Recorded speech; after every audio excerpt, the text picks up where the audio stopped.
លុយអត់បាត់ទៅណាទេគ្រាន់តែផ្លាស់ប្ដូរអ្នកគ្រប់គ្រងវា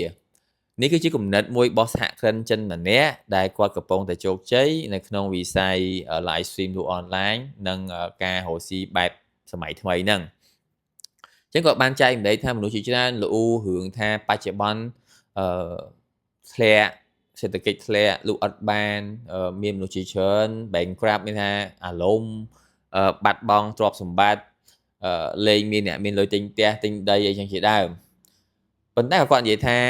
មែនតែនទៅតាមពិតលុយគ្រាន់អត់បាត់ទៅណាទេ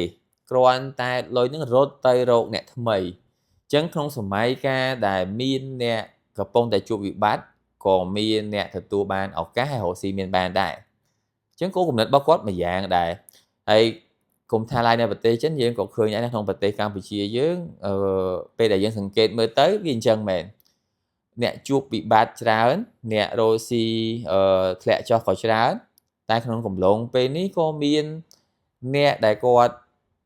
ចាប់ផ្ដើមរីកលូតលាស់រកស៊ីត្រូវក្នុងសម័យកាលដែលមានបញ្ហាដែរអញ្ចឹងនេះគឺជាគំនិតមួយដែលល្អម្យ៉ាងដែរឲ្យយើងចេះគិតថាពេលដែលកំពុងជួបវិបត្តិតើពេលហ្នឹងយើងអាចសម្លឹងមើលជ្រុងមកខាងទៀតដោយគំនិតណាថាតើមានអ្នកជុំវិញយើងឬក៏អ្នកដែលយើងឃើញហ្នឹងរកស៊ីបានអត់ឬមួយក៏គាត់កំពុងតែមានបញ្ហាគ្រប់គ្នាទាំងអស់អញ្ចឹងនេះគឺជាគោលគំនិតមួយថាតើអ្នកទាំងអស់គ្នាយល់ស្របអត់ហើយ